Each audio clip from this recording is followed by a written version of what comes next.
Welcome to another Founder Wisdom Pod. We have Jeffrey Simpson with us. He's the founder and president at JS Simpson and Associates. Spent a bunch of time in the army, transforms pain into purpose nowadays. So eager to get to that one. This podcast is brought to you by podbuyer.com. If you want to start your own podcast, scale it, monetize your podcast, go to podbuyer.com. Jeff, welcome to the pod. Tell me a bit more about yourself and what you're up to nowadays. Hey, Charles, it's great to be here, and I'm glad to spend some time with you for the next few minutes.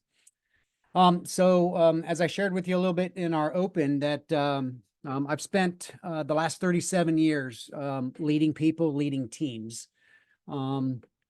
Started with 21 years in the U.S. Navy, and then after I retired from the U.S. Navy, I led a major program on behalf of the U.S. The Department of the Navy. My experience in leadership is something that I wanted to bring into the personal, corporate, and spiritual realms. And it really goes all the way back to when I was a child and learning how to execute, how to complete tasks. But I also learned throughout my path from the time I was a child, the importance it is to develop people, have deep connections, have deep relationships, and really pour into people. And later in my life, I found that I did not do a good job doing that through the middle parts of my life. And long story is I started having a lot of failures in not only my personal life, but also in my professional life. And as a result of what I learned over that and what I've learned in ministry and in leading people, I feel that I've got a lot to give back. And now I'm a trusted advisor and a transformational change agent to those who need help, both transforming their pain, their failure, or an impossible mission into triumph. And that's what I yearn to do and what energizes me. In your case, where did the pain come from and how did you transform that into purpose? Yeah, so my personality, and I'm really big on looking at strengths as well as a person's value system and temperament. As a 4-year-old child, my dad left the home, so I felt abandonment. When I was 13, I was sent to a boarding school. So again, I felt abandonment. And what that caused me to do is I turned into myself. So I had a lot of pain in that area of not only abandonment, but then I started developing this deep down fear of abandonment and not trusting people. And over time, I built this thick armor over time, more and more, to the point where I suffered a significant burnout in 2015, where I was put in the hospital. I ended up causing a lot of damage to my family, to a lot of friends, and also in my corporate work, and suffered through a lot of not only the emotional pain throughout my whole life, but then the physical pain and all those other items in it. And since 2015, I have been on a very deep journey to improve myself physically, intellectually, emotionally, and spiritually. And now I have put myself in a very large mission of bringing my story and helping people work through similar challenges that I may have endured throughout my life. So what did that burnout look like? How does burnout generally happen and what are the consequences to it? Yeah, it's a great question. So I've done some minor research in this area, and I have found, and I could pull the study up, but studies indicate that the number one cause of burnout is lack of connection in the workplace and in the home. So everybody talks about workload and that they overwork themselves. Well, believe it or not, when we are deeply connected to other people, we have deep relationships, we can do so much more than we could by ourselves. There's a famous quote that I like to use with my clients: if you want to go fast, go alone. If you want to go far, go with a group or community. And I think that is ultimately what caused my burnout. Is I was such a high achiever and it was about me and I was selfish on my own site that I didn't spend the time to having those deep connections and relationships with people So as I started to struggle, or as our team started to fail, I didn't have our team rally together in order to help us get through those challenges. And what are the consequences of burnout?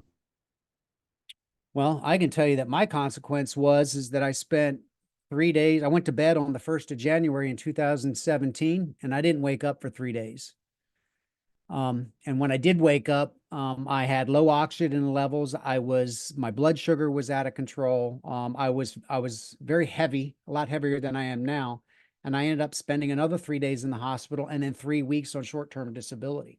So those were the physical implications. Then there was the family implications. So after dealing with this all my life, again, not having deep connection, not recognizing the importance of having good relationships. The very end of my burnout ended when my wife, after 28 years of marriage, decided that she wanted to leave. And that was the final shot across my bow there. So how did you recover from that? Well, I will share that I negotiated with a 9mm briefly. And I will say that the Holy Spirit put on my heart to call a close personal friend of mine. His name is John.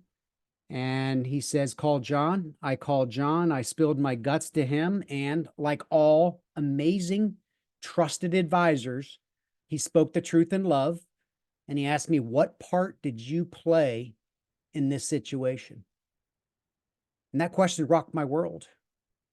And I stepped back. And of course, those of us who tend to be victims I started to think about all the things that my business, my wife, my kids, all they did. And then it's like, no, step back and look at yourself. And Mahatma Gandhi actually quoted once, when you want to change the world, you must first start by changing yourself.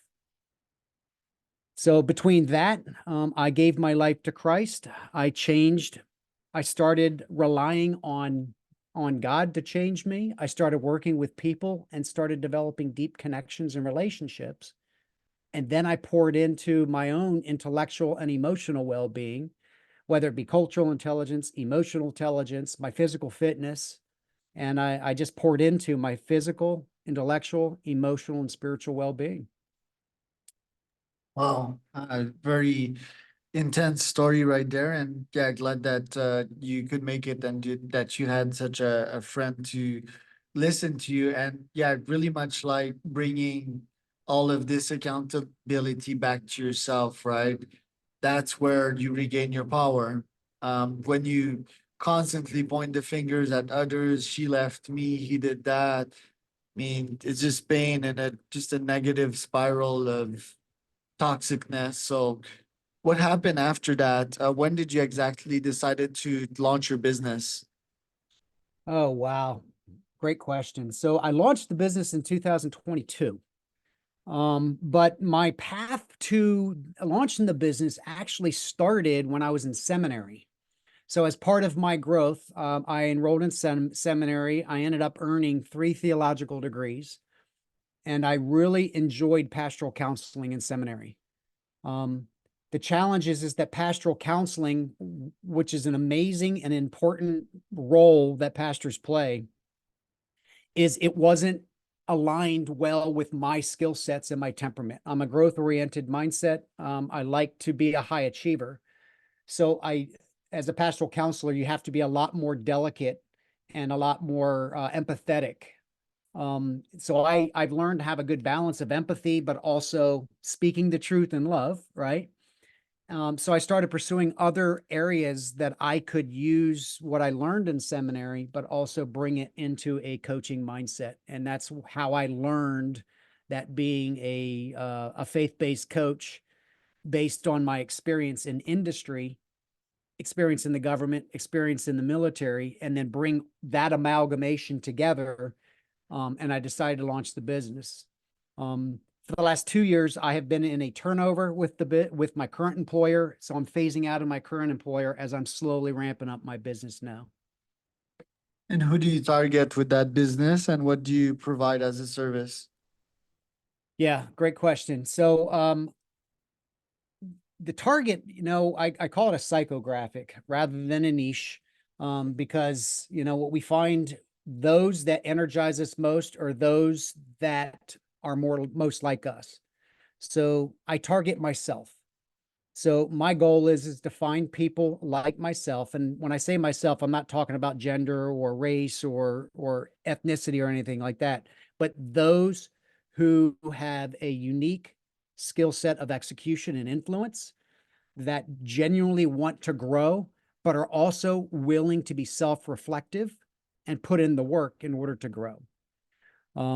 So I have reached out to some in the Department of Defense, some in industry, again, part of my internal community. But I also find that there's a lot of young entrepreneurs out there who are really, really hungry, that need some guidance from me as well. So what I'm trying to do is make myself provide as much value to as many people as possible, and then build a community based on the value that I'm providing. And then when people say, "Hey, I'd like to work with you more," then hopefully that will push me to a very productive and a fruitful business. What are your top 3 goals this year? Number one is to be completely transitioned out of my current work. So as I shared, I've been turning over and I'm slowly phasing out there. So that should be done. I'll be retiring on May 3rd. Secondly is probably to have 5 solid clients on my that energize me, that I'm working with. I work with a number of clients right now, but I'm really trying to manage the number that I have, to make sure that I don't go too far like I did in the past, and find a really good balance between my physical, intellectual, emotional, and spiritual well-being.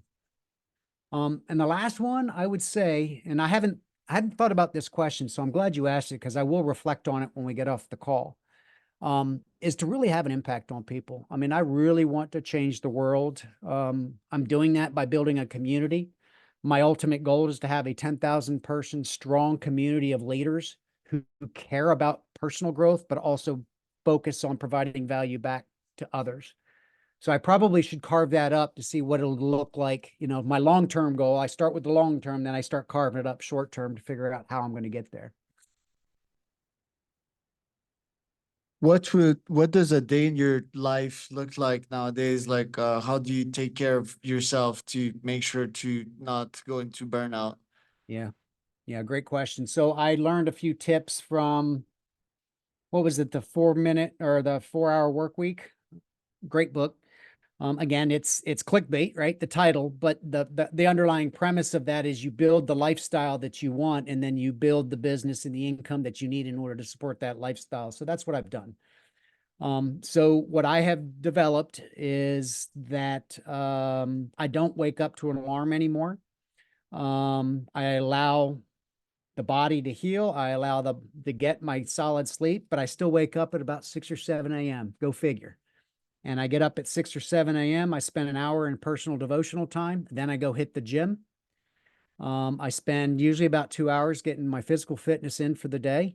And then I come back and I ease into my day, where I hit some social media interaction in order to build my community. And then usually around noon, and as you see, it's 11:46 my time here, is when I start my workday and start calls like this, where I'm connecting with people. Either I'm supporting somebody else in their business, or I'm having connection calls with other people in hopes that I can develop a deep connection and invite them to a follow-on conversation for potential business relationships in the future. What leadership's lessons did you learn in the army?